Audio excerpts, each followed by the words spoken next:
ஓம் சாந்தி. Murali date 3/7/2025 காலை முரளி பாப்தாதா மதுபன். இன்னைக்கு பாபா முரளியில சொல்றாங்க, இனிமையான குழந்தைகளே, இந்த எல்லைக்கப்பாற்பட்ட நாடகத்தில் நீங்கள் அதிசயமான நடிகர்கள். இது அனாதியான நாடகம். இதில் கொஞ்சம் கூட மாற்றம் ஏற்பட முடியாது. இன்றைய கேள்வி, எந்த ஆழமான ரகசியத்தை புத்திவான்கள் மற்றும் தொலைநோக்கு பார்வை உள்ள குழந்தைகள் தான் புரிந்து கொள்ள முடியும்? பதில், மூலவதனத்திலிருந்து தொடங்கி முழு நாடகத்தின் முதல் இடை கடைசியின் ஆழமான ரகசியத்தை தொலைநோக்கு பார்வை உள்ள குழந்தைகள் தான் புரிந்து கொள்ள முடியும். விதை மற்றும் மரத்தின் அனைத்து ஞானமும் அவர்களின் புத்தியில் இருக்கும். இந்த எல்லைக்கப்பாற்பட்ட நாடகத்தில் ஷரீரம் என்ற ஆடையை அணிந்து நடித்து கொண்டிருக்கும் ஆத்மா எனும் நடிகன் சத்தியுகத்திலிருந்து தொடங்கி கலியுகம் வரை நடிக்க வேண்டும். எந்த நடிகரும் இடையில் திரும்பி செல்ல முடியாது. இன்றைய பாடல், நீ இரவை தூங்கி கழித்தாய், பகலை சாப்பிட்டு கழித்தாய். ஓம் சாந்தி. இந்த பாடலை குழந்தைகள் கேட்டீர்கள். இப்பொழுது இதில் ஏதோ ஒரு வார்த்தை சரியாகவும் இருக்கிறது, சில வார்த்தைகள் தவறாகவும் இருக்கிறது. துக்கத்தில் நினைவு செய்வதில்லை. துக்கமும் நிச்சயம் வர வேண்டியுள்ளது. துக்கம் ஏற்படும் போது சுகத்தை கொடுப்பதற்காக தந்தை வரவேண்டியுள்ளது. எப்ப நமக்கு துக்கம் ஏற்படுதோ அப்ப சுகத்தை கொடுக்கறதுக்காக சுகக்கடல் ஷூபாபா இந்த உலகத்துக்கு வரவேண்டியிருக்கு. இப்பொழுது நாம் சுகதாமத்திற்காக படித்து கொண்டிருக்கிறோம் என இனிமையிலும் இனிமையான குழந்தைகளுக்கு தெரியும். நம்ம எல்லாருமே இப்ப எங்க போறதுக்கு படிக்கிறோம்? சத்தியுகத்துக்கு போறதுக்காக. அதுதான் சுகதாமம்னு சொல்றோம். சாந்தி தாமம் மற்றும் சுகதாமம். முதலில் முக்தி, பிறகு ஜீவன் முக்தி ஏற்படுகிறது. சாந்தி தாமம், முதல்ல நம்ம எல்லா ஆத்மாக்களும் இந்த உடலை விட்டுட்டு நம்ம வீட்டுக்கு போறோம். அங்கிருந்து நம்ம சுகதாமத்துக்கு வரும். சாந்தி தாமத்தை முக்தின்னு சொல்றோம், சுகதாமத்தை சத்தியுகத்தை ஜீவன் முக்தி அப்படின்னு சொல்றோம். சாந்தி தாமம் வீடாகும். ஆத்மாக்களுடைய வீடு எது? சாந்தி தாமம். அங்கே நடிப்பு எதுவும் நடிக்கப்படுவதில்லை. நடிகர்கள் வீட்டிற்கு சென்று விடுகின்றனர். எப்படி நடிகர்கள் நடிக்க வராங்க அப்படின்னா, நடிப்பு முடிஞ்சு வீட்டுக்கு போயிட்டாங்க அப்படின்னா வீட்டுல நடிப்பு நடிக்கிறது இல்லை. அங்கே யாரும் நடிப்பை நடிப்பதில்லை. நடிப்பு மேடையில் தான் நடிக்கப்படுகிறது. நடிப்பு அப்படிங்கிறது மேடையில தான் நடிப்பு நடிப்பாங்க, ஸ்டேஜ்ல. இதுவும் கூட மேடையாகும். இந்த உலகம் அப்படிங்கிறது ஒரு நாடக மேடை. எல்லைக்குட்பட்ட நாடகத்தை போல இது எல்லைக்கு அப்பாற்பட்ட நாடகம் ஆகும். எப்படி எல்லைக்குட்பட்ட சினிமா உருவாக்குறாங்க இல்லையா, அதே போல இது எல்லை இல்லாத ஒரு நாடகம். இதன் முதல் இடை கடைசியின் ரகசியத்தை தந்தையை தவிர வேறு யாரும் புரிய வைக்க முடியாது. இந்த எல்லையில்லா நாடகத்தை பத்தின முதல் இடை கடைசிய வேற யாராலையும் புரிய வைக்க முடியாது. பாபா மட்டும்தான் புரிய வைக்க முடியும்.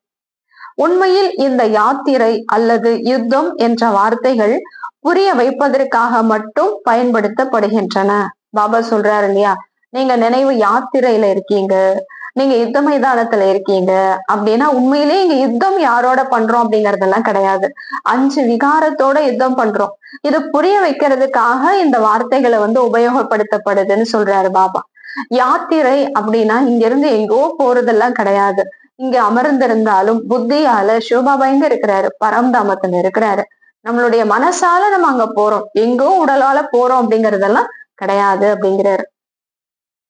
மற்றபடி இதில் யுத்தம் முதலான விஷயங்கள் எதுவுமே இல்லை. யாத்திரை என்பதும் ஒரு வார்த்தையாகும். மற்றபடி நினைவை தான் குறிக்கிறது. நினைவு செய்து செய்து தூய்மையாகி விடுகின்றீர்கள். இந்த யாத்திரை முழுவதுமே இங்கேதான் நடக்கிறது. யாத்திரை அப்படின்னா இங்கேதான் நம்ம இருக்கோம், உடலால இங்கதான் இருக்கோம், மனசாலதான் நம்ம என்ன செய்யறோம்? சிவபாபா எங்க இருக்கிறாரோ அங்க நம்ம போறோம். எங்கும் செல்ல வேண்டியதில்லை. தூய்மை அடைந்து நம்முடைய வீட்டிற்கு செல்ல வேண்டும் என குழந்தைகளுக்கு புரிந்து கொள்ள வேண்டும். தூய்மை அடைஞ்சு நம்ம வீட்டுக்கு போகணும் அப்படின்னு பாபா நமக்கு புரிய வைக்கிறாரு.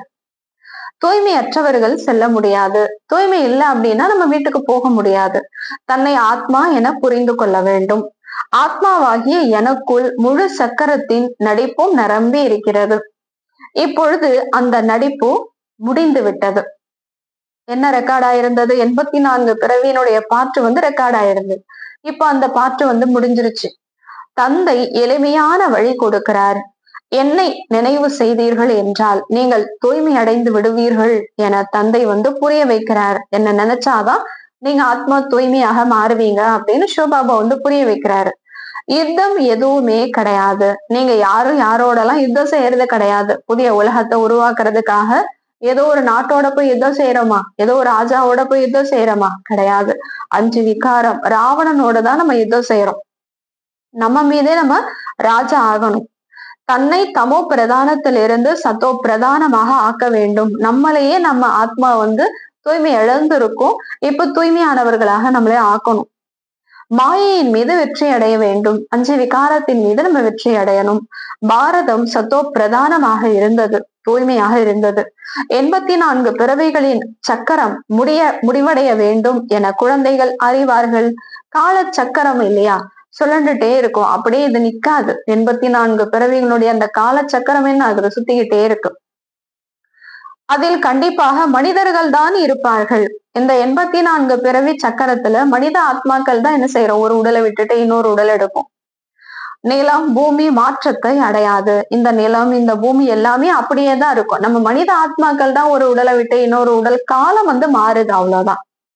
நாம் சத்தோ பிரதானமாக இருந்தோம், பிறகு தமோ பிரதானமாக ஆகினோம். தூய்மையாக இருந்தோம், நம்ம ஆத்மாதான் என்ன ஆகுறோம்? தூய்மை இழந்தோம், எல்லாத்தையும் இழந்தவர்களா ஆயிட்டோம். இப்போ எங்களை தூய்மை அற்றவரிலிருந்து தூய்மையானவர்களாக ஆக்குங்கள் என மனிதர்கள் கூப்பிடவும் செய்கின்றனர். பத்தீத்த பாவனரே வாருங்கள் அப்படின்னு யாரு கூப்பிடுறது? விலங்குகளோ செடி கொடிகளோ கூப்பிடுறது கிடையாது. மனித ஆத்மாக்கள் நீங்க தானே கூப்பிடுறீங்கிறார் பாபா. ஆனால் அவர் யார், எப்படி வருகிறார் என்பதையும் சிறிதும் அறிவதில்லை. பத்தீத்த பாவனனே வாங்க, எங்களை தூய்மை ஆக்குங்க அப்படின்னு கூப்பிடுறீங்களே தவிர அவர் யாரு, எப்படி இருக்காரு, எப்படி வருவாரு அப்படின்னு இமி அளவு கூட யாருமே தெரிஞ்சுக்கலைங்கிறார். இப்பொழுது பாபா உங்களை புத்திசாலிகளாக ஆக்கி உள்ளார். எவ்வளவு உயர்ந்த பதவியை நீங்கள் அடைகின்றீர்கள். அவ்வளவு புத்திசாலி ஆக்கிட்டாரு பாபா. எவ்வளவு உயர்ந்த பதவி! உலகத்தினுடைய ராஜா ஆகிறதுங்கிறது ஒரு சாதாரண விஷயம் கிடையாது இல்லையா? எவ்வளவு உயர்ந்த பதவியை நீங்க அடையிறீங்க. அங்குள்ள ஏழைகள் கூட இங்குள்ள செல்வந்தர்கள், பாபா சொல்றாரு, அங்குள்ள இருக்கக்கூடிய சாதாரண பிரஜை, ஏழை பிரஜை கூட இங்க இருக்கக்கூடிய செல்வந்தர்களை விடவும் மிகவும் உயர்ந்தவர்களாக இருப்பாங்கிறாரு சத்தியுகத்துல. எவ்வளவு பெரிய பெரிய ராஜாக்கள் இருந்தனர், செல்வம் நிறைய இருந்தது, ஆனால் விகாரிகள் அல்லவா? இவர்களை விட அங்குள்ள சாதாரண பிரஜைகள் கூட மிகவும் உயர்ந்தவர்களாக இருப்பார்கள். பாபா வித்தியாசத்தை பற்றி விளக்குகிறார். இப்ப இந்த கலியுகத்துக்கும் சத்தியுகத்தினுடைய வித்தியாசத்தை சொல்றாரு. ராவணனின் நிழலில் விழும் பொழுது பத்தீத்தர்கள் தூய்மை அற்றவர்களாக ஆகிவிடுகின்றனர். 5 விகாரத்தினுடைய நிழல் ஆத்மாவில படியும் பொழுது நம்ம ஆத்மா என்ன ஆயிடுறோம்? தூய்மை இழந்துடுறோம். விகாரமற்ற தேவதைகள் முன்பாக சென்று தன்னை தூய்மையற்றவர்கள் என சொல்லி தலை வணங்குகின்றனர். தந்தை இங்கே வருகிறார் என்றால் சட்டென உயர்ந்த நிலைக்கு ஏற்றி வைத்து விடுகின்றார். பாபா இங்க வரும்பொழுது எவ்வளோ கீழா இருந்த நம்ம எல்லாரையுமே உடனே என்ன பண்ணிடுறாரு? மேல ஏத்திடுறாரு. உயர்ந்த நிலைக்கு நம்மள கொண்டு போயிடுறாரு. ஒரு வினாடியின் விஷயமாகும். நீ ஒரு ஆத்மா, என் குழந்தை அப்படின்னு சொல்லிட்டாலே நம்ம எங்க போயிடுறோம்? உயர்ந்த நிலையை அடைஞ்சிடுறோங்கிறாரு. அதனாலதான் இது ஒரு வினாடியினுடைய விஷயம். இப்பொழுது தந்தை ஞானத்தின் 3ஆம் கண்ணை கொடுக்கின்றார். நீ ஒரு ஆத்மா அப்படிங்கிற அந்த கண்ணை நமக்கு கொடுக்கிறாரு. மறந்துட்டோம் இல்லையா? குழந்தைகளாகி நீங்கள் விசால பார்வை உள்ளவர்களாக ஆகிவிடுகின்றீர்கள். மேலே மூலவதனத்திலிருந்து தொடங்கி முழு நாடகத்தின் சக்கரம் வரை உங்கள் புத்தியில் நினைவு இருக்கிறது. எல்லைக்குட்பட்ட நாடகத்தை பார்த்து விட்டு சொல்கின்றார்கள் அல்லவா, என்னென்னவெல்லாம் பார்த்தோம் என்று. இப்போ ஒரு சினிமா பார்த்துட்டு வராங்க, ஒரு நாடகம் பார்த்துட்டு வராங்க அப்படின்னா சொல்றாங்க இல்லையா, ஆரம்பம் எப்படி இருந்தது, இடையில எப்படி இருந்தது, கடைசி சீன் எப்படி இருந்தது அப்படின்னு அவங்க புத்தியில அது பதிஞ்சிடுது இல்லையா? அப்படியே சொல்றாங்க. புத்தியில் நிறைந்திருப்பதை வர்ணனை செய்கின்றனர். அவங்க புத்தியில என்ன பதிஞ்சிருக்கோ அதை அப்படியே வர்ணனை செய்யறாங்க. ஆத்மாவில் நிரம்பி கொண்டு வருகிறது. அந்த டிராமா எல்லாமே, அந்த சினிமா எல்லாமே அந்த ஆத்மாவிலதான் என்ன ஆகுது? பதிவாகுது. பிறகு பிறருக்கு சொல்கின்றனர். பிறகு இது எல்லைக்கப்பாற்பட்ட விஷயங்கள். அதே போலதான் இது எல்லையில்லாத நாடகம். குழந்தைகளாகிய உங்கள் புத்தியில் இந்த எல்லைக்கு அப்பாற்பட்ட நாடகத்தின் முதல் இடை கடைசியின் ரகசியம் இருக்க வேண்டும். எப்படி அந்த எல்லைக்குட்பட்ட நாடகம் எல்லாருடைய புத்தியில் இருக்கோ, அது போல குழந்தைகளாகிய உங்களுடைய புத்தியில இந்த எல்லையில்லாத நாடகத்தினுடைய முதல் இடை கடைசி இதனுடைய ரகசியம் இருக்கணும். ஏன்னா இந்த நாடகத்துல நடிக்கக்கூடியவர்கள் யாரு? நம்ம தான் நடிகன். அப்ப நம்மளை பத்தின முதல் இடை கடை தெரியணும். அது மீண்டும் மீண்டும் நடந்தபடி இருக்கிறது. இதுதான் 5000 ஆண்டுகளுக்கு ஒரு முறை திரும்ப திரும்ப இந்த நாடகம் இப்படிதான் சுத்தப்பட்டுட்டு இருக்குது. அந்த எல்லைக்குட்பட்ட நாடகத்தில் ஒரு நடிகர் வெளியேறிவிட்டால் என்றால் பிறகு அவருக்கு பதிலாக வேறொருவர் வர முடியும். யாருக்காவது உடல் நலம் சரியில்லாமல் இருந்தால் அவர்களுக்கு பதிலாக பிறகு வேறொருவரை சேர்த்துக் கொள்கின்றனர் அந்த நாடகத்துல. இதுவோ சைத்தன்யமான நாடகம். இதில் கொஞ்சம் கூட மாற்றம் செய்ய முடியாது. ஒவ்வொரு 5000 ஆண்டுகளுக்கு பிறகும் என்ன நடக்குமோ அதுதான் அப்படியேதான் ரெக்கார்டிங் நடந்துகிட்டே இருக்கு. இதுல எதுவுமே மாற்றமே செய்ய முடியாது. நாம் ஆத்மாக்கள் என குழந்தைகளாகி நீங்கள் அறிவீர்கள். ஏன்னா ஆத்மா நமக்குள்ளார அந்த 84 பிறவி பாற்ற ரெக்கார்ட் ஆயிருக்கு. ஆத்மா நம்மளும் அழிவில்லாதவர்கள். நமக்குள்ளார பதிவாயிருக்கக்கூடிய பாற்றும் அழிவில்லை. அதனால திரும்ப திரும்ப அதேதான் என்ன ஆயிட்டு இருக்கு, நடந்துட்டு இருக்கு. இது ஷரீரம் எனும் ஆடையாகும். ஆத்மாவாகிய நமக்கு என்ன ஆடை கிடைச்சிருக்கு? இந்த உடல் அப்படிங்கிறது ஆத்மாவினுடைய ஒரு ஆடை. இதனை அணிந்து கொண்டு நாம் பல ரூபங்களின் நடிப்பை நடிக்கிறோம். பெயர், ரூபம், தேசம், அங்க லட்சணங்கள் மாறியபடி இருக்கும். ஒவ்வொரு பிறவியிலையும் நம்மளுடைய உருவ அமைப்பு மாறும், பேரு மாறும், நம்ம பிறக்கக்கூடிய இடங்கள் மாறும், எல்லாமே மாறும். நடிகர்களுக்கு தம் பாத்திரத்தை பற்றி தெரியுமல்லவா? ஒருத்தர் நடிக்கிறாங்க அப்படின்னா என்னுடைய நடிப்பு என்னங்கிறது தெரியணும் இல்லையா? தந்தை குழந்தைகளுக்கு இந்த சக்கரத்தின் ரகசியத்தை புரிய வைத்தபடி இருக்கிறார். சத்தியுகத்திலிருந்து தொடங்கி கலியுகம் வரை வருகின்றனர். ஆத்மா நடிகன் என்ன செய்யறோம்? சத்தியுகம் ஆரம்பத்திலிருந்து இந்த கலியுகம் வரைக்கும் நம்ம நடிச்சிட்டு இருக்கோம். பிறகு வீட்டிற்கு செல்கின்றனர். அதன் பிறகு புதிதாக நடிப்பை நடிக்கின்றனர். இதனை விரிவாக புரிய வைப்பதற்கு நேரம் பிடிக்கிறது. விதையில் ஞானம் என்னவோ இருக்கிறது, ஆனால் புரிய வைப்பதில் நேரம் பிடிக்குமல்லவா? உங்களுடைய புத்தியில் விதை மற்றும் மரத்தின் முழு ரகசியமும் உள்ளது. ஆத்மால 84 பிறவியினுடைய நடிப்பு ரெக்கார்ட் இருக்கு. அதை பத்தி புரிய வைக்கணும் அப்படின்னா நேரமாகுது. அதையும் நல்ல புத்திவானாக உள்ளவர்கள் தான் இதனுடைய விதை மேலே இருக்கிறது, இதனுடைய உற்பத்தி, பாலனை மற்றும் அழிவு எப்படி ஏற்படுகிறது என புரிந்து கொள்கின்றனர். ஆகையால் திருமூர்த்திகளை கூட காட்டப்பட்டுள்ளது. பிரம்மா, விஷ்ணு, சங்கரரை கூட காட்டப்பட்டிருக்கு. தந்தை கொடுக்கும் இந்த விழிப்புணர்வை வேற எந்த மனிதர்களும் கொடுக்க முடியாது. அவர் இங்கே வரும்பொழுது தெரிய வருகிறது. அவர் இங்க வரும்போதுதான் நம்ம எல்லாருக்குமே இந்த ஞானமே தெரியுது இல்லையா? ஆகையால் இங்கே புரிந்து கொள்ளுங்கள் என்று நீங்கள் அனைவருக்கும் சொல்கின்றீர்கள். சிலர் மிகவும் மூட நம்பிக்கை உள்ளவர்களாக இருக்கின்றனர். நாங்கள் எதுவும் கேட்பதாக இல்லை என்று சொல்கின்றனர். சில அந்த மாதிரி இருக்கிறாங்கிறார் மூட நம்பிக்கையில. நாங்க எதையுமே கேட்க வேண்டிய அவசியமே இல்லை. சிலரோ கேட்கவும் செய்கின்றனர். சிலர் பிரசுரங்களை வாங்கிக் கொள்கின்றனர். சிலர் வாங்குவதில்லை. சில பேர் நாங்க இதை கேட்கணும்னு அவசியம் கிடையாதுங்கிறாங்க. சில பேர் கேட்கவும் செய்யறாங்க. சில நேரங்கள்ல நம்ம நோட்டீஸ் கொடுக்கறோம்னா சில பேர் வாங்குறாங்க, சில பேர் வேண்டாம் அப்படின்னு சொல்லிட்டு போறாங்க. உங்களுடைய புத்தி இப்பொழுது எவ்வளவு விசாலமாக தீர்க்கதரிசியாக ஆகியுள்ளது. 3 உலகங்களையும் நீங்கள் அறிவீர்கள். மூலவதனம், அது நிராகாரை உலகம் என சொல்லப்படுகிறது. மூலவதனம் அப்படிங்கிறது பரம்தாமத்தை சொல்லப்படுது, நிராகார உலகம். மற்றபடி சூக்ஷ்ம உலகத்தில் ஒன்றுமே இல்லை. தொடர்பு முழுவதும் மூலவதனத்துடனும் ஸ்தூல வதனத்துடனும் தான். மற்றபடி சூக்ஷ்ம வதனம் சிறிது காலத்திற்கானதாகும். ஆத்மாக்கள் அனைவரும் மேலிருந்து இங்கே நடிப்பை நடிப்பதற்காக வருகின்றனர். நம்ம எல்லா ஆத்மாக்களும் மேலிருந்து இங்க நம்மளுடைய பாட்டை பிளே பண்றதுக்காக நம்ம வரோம். இந்த மரம் வரிசை கிரமமாக அனைத்து தர்மங்களுடையதும் ஆகும். இது மனிதர்களின் மரம், மனித சிருஷ்டி மரம். முற்றிலும் துல்லியமானது, அக்யூரேட்டா இது இருக்கு. கொஞ்சமும் முன்பின் ஆக முடியாது. 5000 ஆண்டுகளுக்கு முன்னாடி ஒரு தர்மம் ஒரு 2 வருஷத்துக்கு முன்னாடி வந்தது. இப்ப இந்த 5000 ஆண்டுகள்ல 2 வருஷம் கழிச்சு வருது அப்படிங்கறதெல்லாம் கிடையாது. எந்த தர்மம் எந்த நேரத்துல வராங்களோ அக்யூரேட்டா துல்லியமா ஒவ்வொரு கல்பத்திலையும் அப்படிதான் வருவாங்கங்கிறாரு. ஆத்மாக்கள் வேறு இடத்தில் அமரவும் முடியாது. எந்த தர்மத்துல எந்த ஆத்மா வந்து இருக்கணுமோ அந்த தர்மத்துலதான் வருவாங்க. வேற ஒரு இடத்துல எல்லாம் வருவாங்க அப்படிங்கறதெல்லாம் கிடையாது.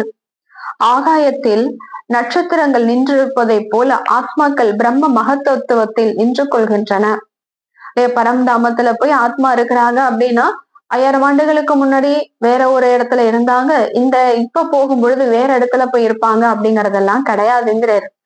இந்த 5000 ஆண்டுகள்ல அந்த ஆத்மா எங்க போய் உட்கார்ந்தாங்களோ அதேதான் அடுத்த 5000 ஆண்டுகள்லயும் போய் செட்டா இருப்பாங்க. அதுக்கு பாபா எக்ஸாம்பிள் சொல்றாரு. எப்படி வந்து வானத்துல நட்சத்திரம் ஆகாயத்துல இருக்குது அப்படின்னா அது எதுலயோ போய் ஒட்டிக்கிட்டு இருக்குது அப்படின்னா நம்ம சொல்றோம். அப்படியே அந்த இடத்துல ஆத்மாக்கள் எல்லாமே அப்படியே இருக்கு இல்லையா, அதாவது நட்சத்திரங்கள் எல்லாம். அதே போலதான் நம்ம எல்லா ஆத்மாக்களுமே பிரம்ம மகத்தத்துவத்துல அப்படியே நம்ம இருப்போம் அப்படிங்கிறாரு. இந்த நட்சத்திரங்கள் வெகு தூரத்தில் இருக்கும் போது மிகவும் சிறியதாக தெரிகிறது. இப்போ உலகத்துல நட்சத்திரம் பாக்குறோம் அப்படின்னா இங்க இருந்து பார்க்கும் பொழுது எப்படி இருக்கு, ரொம்ப சின்னதாதான் இருக்கு. பாபா சொல்றாரு ஆனா அது உண்மையிலே பெருசா இருக்கும். இங்க இருந்து பாக்குறதுக்கு தான் அது சின்னது, ரொம்ப தூரத்துல இருந்து பாக்குறதுனால. ஆனா அங்க போய் பார்க்கும் பொழுது அது ரொம்ப பெருசுதான். ஆனால் ஆத்மா சிறியது பெரியதாக ஆவதில்லை. ஆனா ஆத்மா அந்த மாதிரி எல்லாம் வந்து பெருசா எல்லாம் ஆகிறது கிடையாது. அது இருக்கிறதே ஒரு அணு மாதிரி அழிவில்லாத ஒரு புள்ளியாக நம்ம இருக்கிறோம். நீங்கள் தங்க யுகத்திற்கு செல்கின்றீர்கள், பிறகு இரும்பு யுகத்திற்கு வருகின்றீர்கள். நாம் தங்க யுகத்தில் இருந்தோம், இப்பொழுது இரும்பு யுகத்திற்கு வந்துள்ளோம். மதிப்பு எதுவுமே இல்லை என்ற குழந்தைகள் அறிவார்கள். தங்க யுகத்துல இருந்து அவ்வளோ மதிப்புடையவர்களா இருந்தோம், இப்ப இரும்பு யுகத்துக்கு வந்துட்டோம், எந்த மதிப்புமே ஆத்மாவுக்கு இல்லை. இப்பொழுது இரும்பு யுகத்திற்கு வந்துள்ளோம், மதிப்பு எதுவுமே இல்லை என குழந்தைகள் அறிவார்கள். மாயையின் ஜொலிப்பு எவ்வளவுதான் இருப்பினும் இது ராவணனின் தங்க யுகம், அது ஈஸ்வரனின் தங்க யுகம். மனிதர்கள் சொல்லிக் கொண்டிருக்கின்றனர் இன்னும் 6-7 வருடங்களில் இவ்வளவு தானியங்கள் இருக்கும். உலகத்துல சொல்றாங்க இல்லையா, சயின்ஸ் அவ்வளோ கண்டுபிடிச்சிட்டு இருக்காங்க, இன்னும் 6-7 வருஷத்துல அவ்வளவு தானியங்கள் உணவுப் பொருட்களை நம்ம தயாரிச்சிடலாம் அப்படின்லாம் சொல்றாங்க. அதை பற்றி கேட்கவே வேண்டாம். பாருங்கள் அவர்களின் திட்டம் என்ன, குழந்தைகளாகிய உங்களின் திட்டம் என்ன? என்னுடைய திட்டம் பழைய உலகை புதியதாக ஆக்குவது என தந்தை சொல்கிறார். உங்களுடையது ஒரே திட்டம்தான். தந்தையின் ஸ்ரீமத் படி நாம் நம்முடைய ஆஸ்தியை எடுத்துக் கொண்டிருக்கிறோம் என அறிவீர்கள். பாபா வழிகாட்டுகிறார். ஸ்ரீமத் உயர்ந்த வழி கொடுக்கிறார், நினைவில் இருப்பதற்கான வழியை கொடுக்கிறார். வழி என்ற வார்த்தை இருக்கிறதல்லவா, மார்க்கம் அப்படின்னு சொல்றாங்க இல்லையா, அப்ப ஈஸ்வரிய மார்க்கத்துலதான் நம்ம இப்ப போறோம். சமஸ்கிருத வார்த்தை தந்தை பேசுவதில்லை. தந்தை ஹிந்தி மொழியில் புரிய வைத்தபடி இருக்கிறார். மொழிகள் நிறைய உள்ளன அல்லவா, மொழி பெயர்ப்பவர்களும் இருக்கிறார்கள், டிரான்ஸ்லேஷன் பண்ணக்கூடியவர்களும் இருக்கிறார்கள். அவர்கள் கேட்டு மற்றவர்களுக்கு சொல்கின்றனர். ஹிந்தி மற்றும் ஆங்கிலம் பலரும் அறிவார்கள், படிக்கின்றனர். மற்றபடி வீட்டில் இருக்கக்கூடிய மாதர்கள் அந்த அளவு படிப்பதில்லை. இன்றைய நாட்களில் வெளிநாட்களில் ஆங்கிலம் கற்கின்றனர். பிறகு இங்கே வரும்பொழுது கூட ஆங்கிலத்தில் பேசியபடி இருக்கின்றனர். ஹிந்தி பேசவே முடிவதில்லை. வீட்டிற்கு வரும்பொழுது தாயிடம் ஆங்கிலத்தில் பேச தொடங்கி விடுகின்றனர். பாவம், அவர்கள் குழம்பி விடுகின்றார்கள். நாங்கள் ஆங்கிலத்தை பற்றி எதை அறிவோம்? பிறகு அவர்கள் அரைக்குறை ஹிந்தி கற்றுக்கொள்ள வேண்டியுள்ளது. சத்தியுகத்துல ஒரு ராஜ்யம் ஒரு மொழி இருந்தது, அது இப்போது மீண்டும் ஸ்தாபனை செய்து கொண்டிருக்கிறார். ஒவ்வொரு 5000 வருடங்களுக்கு ஒரு முறை இந்த சிருஷ்டி சக்கரம் எப்படி சுற்றுகிறது என்பது புத்தியில் இருக்க வேண்டும். இப்பொழுது ஒரு தந்தையின் நினைவில் இருக்க வேண்டும். இங்கே உங்களுக்கு ஓய்வு நேரம் நன்றாக இருக்கிறது. அதிகாலையில் குளித்து விட்டு வெளியில் சுற்றுவதில் மிகவும் மகிழ்ச்சி ஏற்படுகிறது. மதுபனுக்கு போறோம் அப்படின்னா அதிகாலை நேரம் அப்படிங்கிறது நமக்கு ரொம்ப ஃப்ரீயா இருக்கு. அதனாலதான் பாபா சொல்றாரு, அதிகாலை நேரம் குளித்து விட்டு வெளியில் சுற்றுவதில் மிகவும் மகிழ்ச்சி ஏற்படுகிறது. நாம் அனைவரும் நடிகர்கள் என்ற நினைவே உள்ளுக்குள் இருக்க வேண்டும். இந்த நினைவும் இப்போது வந்துள்ளது. பாபா நமக்கு 84 பிறவிகளின் சக்கரத்தை பற்றி சொல்லி இருக்கிறார். நாம் சத்தோ பிரதானமாக இருந்தோம் என்பது மிகவும் மகிழ்ச்சியான விஷயம். நம்ம தான் அவ்வளவு தூய்மையாக இருந்தோம். மனிதர்கள் சுற்றி திரிந்தபடி இருக்கின்றனர். அவர்களுடைய வருமானம் எதுவும் ஏற்படுவதே இல்லை. நீங்களோ நிறைய வருமானத்தை சம்பாதிக்கின்றீர்கள். புத்தியில் சக்கரத்தின் நினைவும் இருக்க வேண்டும். பிறகு தந்தையையும் நினைவு செய்தபடி இருங்கள். வருமானத்தை ஈட்டுவதற்கான நல்ல நல்ல யுக்திகளை தந்தை சொல்கின்றார். ஞானத்தை மனன சிந்தனை செய்யாத குழந்தைகளின் புத்தியில் மாயை பிரச்சனைகளை ஏற்படுத்துகிறது. அவர்களை தான் மாயை கஷ்டப்படுத்துகிறது. நாம் இந்த சக்கரத்தை எப்படி சுற்றி வந்துள்ளோம் என உள்ளுக்குள் சிந்தனை செய்யுங்கள். சத்தியுகத்தில் இவ்வளவு பிறவிகள் எடுத்தோம், பிறகு கீழே இறங்கியபடி வந்தோம். இப்பொழுது மீண்டும் சத்தோ பிரதானம் ஆக வேண்டும். என்னை நினைவு செய்தீர்கள் என்றால் சத்தோ பிரதானமாக ஆகிவிடுவீர்கள் என தந்தை சொல்லி இருக்கிறார்.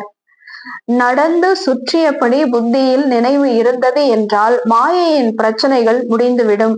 நடந்தாலும் போனாலும் வந்தாலும் உட்கார்ந்தாலும் எந்திரிச்சாலும் புத்தியில சக்கரத்தை சுத்தணும், பாபாவை நினைக்கணும். அப்ப மாயாவுடைய பிரச்சனையை முடிஞ்சிருங்கிறார். உங்களுக்கு மிகவும் லாபம் ஏற்படும்.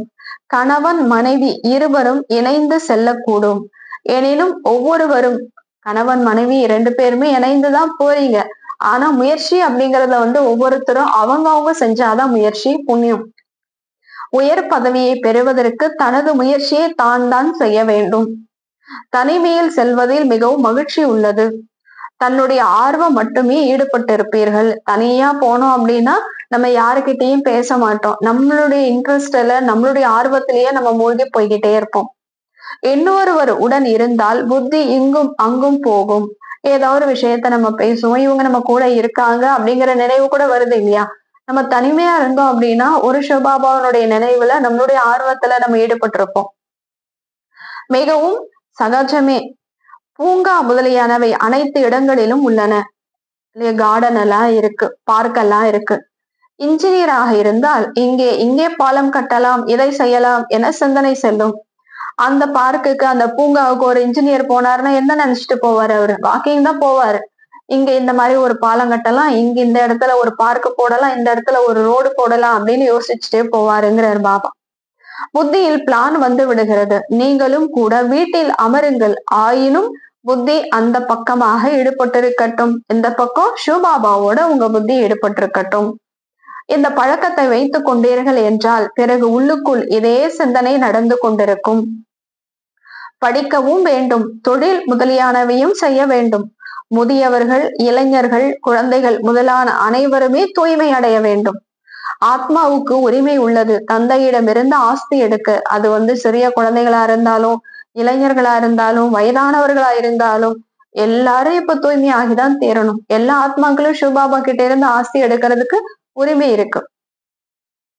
குழந்தைகளுக்கு சிறு வயதிலிருந்து இந்த விஷயத்தை, இந்த விதை விழுந்து விட்டது என்றால் மிகவும் நல்லது. ஒரு சின்ன குழந்தையா இருக்கிறாங்க அப்படின்னா ஞானத்தை கேட்டு கேட்டு அவங்களுடைய மனசுல இந்த விதை பதிஞ்சிருச்சு அப்படின்னா அவங்களுக்கு இன்னும் ரொம்ப நல்லா இருக்கும். ஆன்மீக கல்வியை வேறு யாரும் கற்றுத்தர முடியாது. சிவபாபாவை தவிர வேறு யாரும் கற்றுக் கொடுக்க முடியாது. உங்களுக்காக இந்த ஆன்மீக கல்வியை தந்தையே கற்பிக்கிறார். அந்த பள்ளிகளில் மனிதர்களுக்கான கல்விதான் கிடைக்கிறது. மேலும் அவை சாஸ்திரங்கள் சம்பந்தமான படிப்பு. இது ஆன்மீக கல்வி. இதனை பகவான் கற்பிக்கிறார். இது யாருக்கும் தெரியாது. இது ஆன்மீக ஞானம் என சொல்லப்படுகிறது. இதனை பரமாத்மா படிப்பிக்கிறார். அவருக்கு வேற எந்த பெயரும் வைக்கப்பட முடியாது. இதனை சுயம் தந்தை புரிய வைக்கிறார். ஒரே ஒரு சிவன் தான் அவருக்கு வேற எந்த பெயருமே நம்ம வைக்க முடியாது அப்படிங்கறத அவரே நமக்கு சொல்றார். பகவானுடைய வாக்கியம் அல்லவா? பகவான் ஒரே ஒரு முறை புரிய வைக்கிறார். 5000 ஆண்டுகள்ல இந்த சங்கமயுகத்துல மட்டும்தான் அவர் வராரு. இது ஆன்மீக ஞானம் என சொல்லப்படுகிறது. அந்த சாஸ்திரங்களின் படிப்பு வேறு. ஒன்று ஸ்தூலமான கல்வியில் கிடைக்கும் ஞானம் இல்லையா? அந்த சாஸ்திரங்களுடைய படிப்பு வேறு. ஒண்ணு ஸ்தூலமான கல்லூரியில் கிடைக்கக்கூடிய ஞானம். இரண்டாவது ஆன்மீக சாஸ்திரங்களின் படிப்பு. அங்க 2 விதமான படிப்பு சொல்லி கொடுக்குறாங்க. சாஸ்திரங்களுடைய படிப்பு ஒண்ணு இருக்குது, காலேஜுக்கு ஸ்கூலுக்கு போய் படிக்கிறாங்க இல்லையா, அந்த ஒரு படிப்பு இருக்கு. மூன்றாவது இந்த ஆன்மீக ஞானம். அவர்கள் எவ்வளவுதான் பெரிய பெரிய தத்துவ ஞான படிப்பில் டாக்டர் பட்டம் பெற்றவர்களாக இருக்கலாம். ஆனால் அவர்களிடம் இருப்பது சாஸ்திரங்களின் விஷயங்கள். அந்த சாஸ்திரங்களுடைய விஷயம்னா என்ன? கடவுள் யாருன்னே தெரியாம ஒவ்வொருத்தரும் அவங்க உங்களுடைய மன வழிப்படி புரிஞ்சுகிட்டு எழுதப்பட்டது. இறைவன் சொன்னது கிடையாது. உங்களுடைய இந்த ஞானம் முற்றிலும் தனிப்பட்டது. ஏன்னா இறைவனே புரிய வைக்கிறாரு. இந்த ஆன்மீக ஞானம் அனைத்து ஆத்மாக்களின் தந்தையாக விளங்கும் ஆன்மீக தந்தையே படிப்பிக்கின்றார். அவரின் மகிமை அமைதி கடல், சுகக்கடல். கிருஷ்ணரின் மகிமைகள் முற்றிலும் வேறுபட்டது. குணங்களும் அவகுணங்களும் மனிதர்களுக்குள் இருப்பவை. அவர்கள் பேசிக்கொண்டே இருக்கின்றனர். தந்தையின் மகிமையை கூட நீங்கள் சரியான முறையில் அறிவீர்கள். அவர்கள் வெறுமனே கிளிப்பிள்ளை போல் பாடியபடி இருக்கின்றனர். கிளிப்பிள்ளை போல, எப்படி கிளிக்கு என்ன சொல்லி கொடுக்கிறோமோ பாடிக்கிட்டே இருக்கும், ஆனா பொருள் புரியாது இல்லையா? அது போல இந்த சாஸ்திரங்களை படிச்சு கடவுளுடைய மகிமையை செய்யறாங்க. ஆனா கிளிப்பிள்ளை போல கடவுளுடைய மகிமையை பாடிக்கிட்டே இருக்காங்க. அர்த்தம் எதுவும் தெரியாது. ஆக தனது முன்னேற்றத்தை எப்படி ஏற்படுத்தி கொள்வது என தந்தை குழந்தைகளுக்கு வழி கொடுக்கிறார்.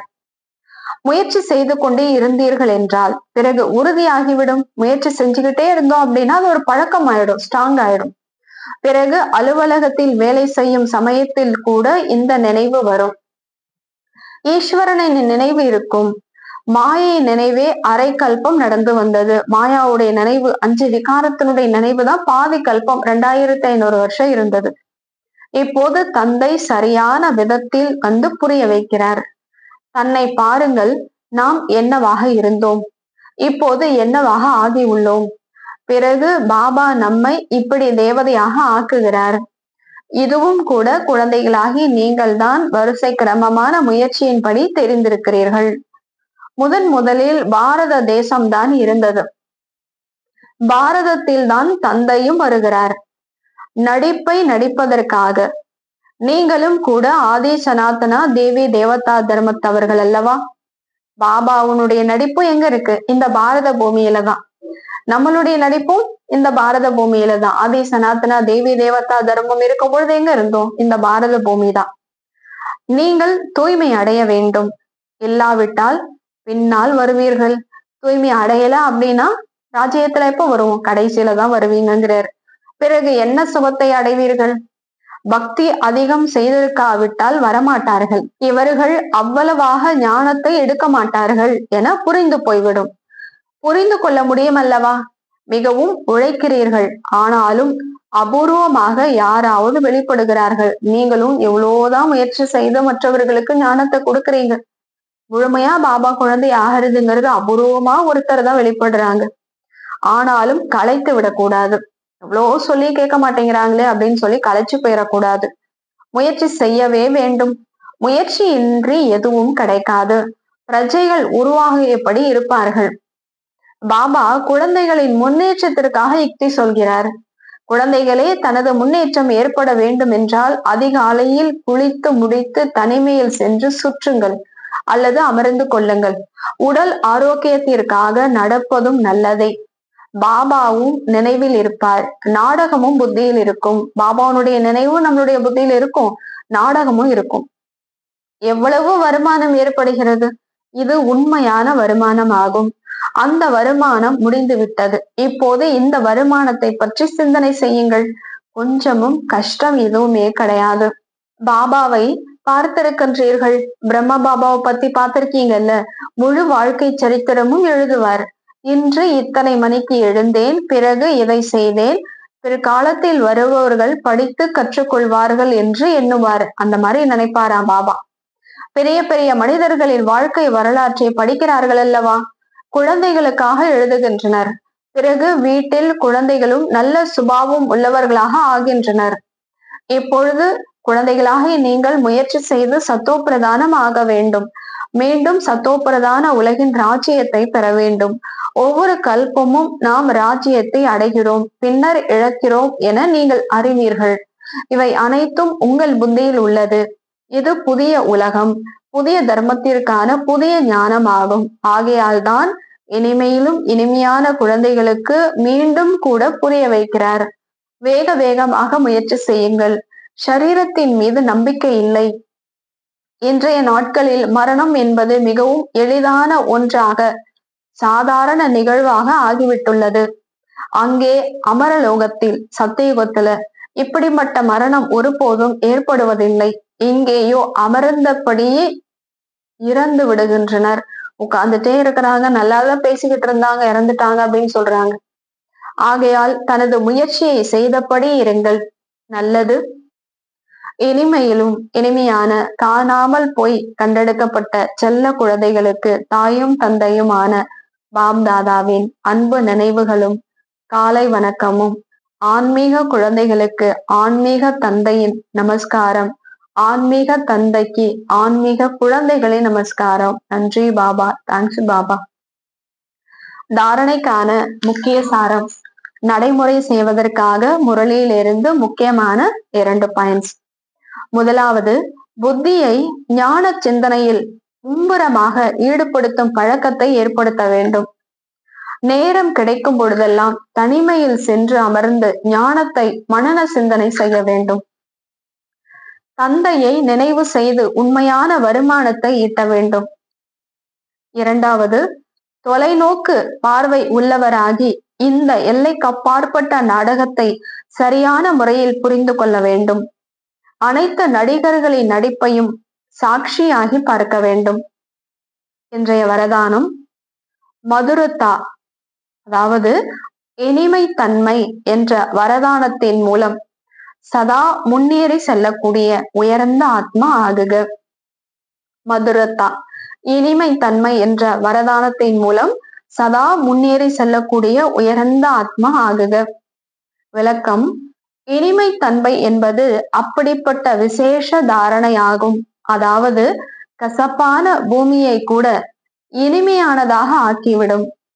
யாருக்கேனும் 2 மணித்துளிகளுக்கு இனிமையான திருஷ்டி கொடுக்கின்றீர்கள், இனிமையான வார்த்தைகளை பேசுகின்றீர்கள் எனில் எந்த ஒரு ஆத்மாவையும் சதா காலத்திற்கு நிரப்பி விடுகின்றீர்கள் என்பதாகும். 2 மணித்துளிகளின் இனிமையான திருஷ்டி மற்றும் வார்த்தை என்பது அந்த ஆத்மாவின் சிருஷ்டியை மாற்றிவிடும். அந்த ஆத்மாவுடைய உலகத்தையே நீங்க இனிமையான பார்வை, இனிமையான பேச்சினால நீங்க மாத்திடுறீங்கிறார் பாபா. உங்களுடைய இனிமையான 2 வார்த்தைகள் கூட சதா காலத்திற்கு அவர்கள் மாறுவதற்கான கருவியாக ஆகிவிடும். எனவே இனிமை தன்மை என்ற வரதானத்தை சதா தன்னுடையதாக வைத்துக் கொள்ளுங்கள். சதா இனிமையாக இருங்கள், மேலும் அனைவரையும் இனிமையாக ஆக்குங்கள். ஸ்லோகன்: ஒவ்வொரு சூழ்நிலையையும் ஏற்றுக்கொண்டவராக ஆகுங்கள். அப்போது ராஜயுக்த், அதாவது ரகசியம் அறிந்தவராக ஆகிவிடுவீர்கள். ஒவ்வொரு சூழ்நிலையையும் ஏற்றுக்கொண்டவராக ஆகுங்கள். எல்லா சூழ்நிலையையும் நம்ம வளைந்து கொடுத்து போகணும். இதுல என்னால சகிச்சு இருக்க முடியாது, இந்த சூழ்நிலையில என்னால வாழ முடியாது அப்படின்னு இருக்கக்கூடாது. ஒவ்வொரு சூழ்நிலையையும் ஏற்றுக்கொண்டவராக நம்ம மாறினோம் அப்படின்னாதான் ஞானம் நிறைந்தவர்கள், ரகசியம் அறிந்தவர்கள் அப்படின்னா ஞானம் நிறைந்தவர்களாக நம்ம மாறிவிடுவோம் அப்படின்னு சொல்றார் பாபா. நல்லது. ஓம் சாந்தி.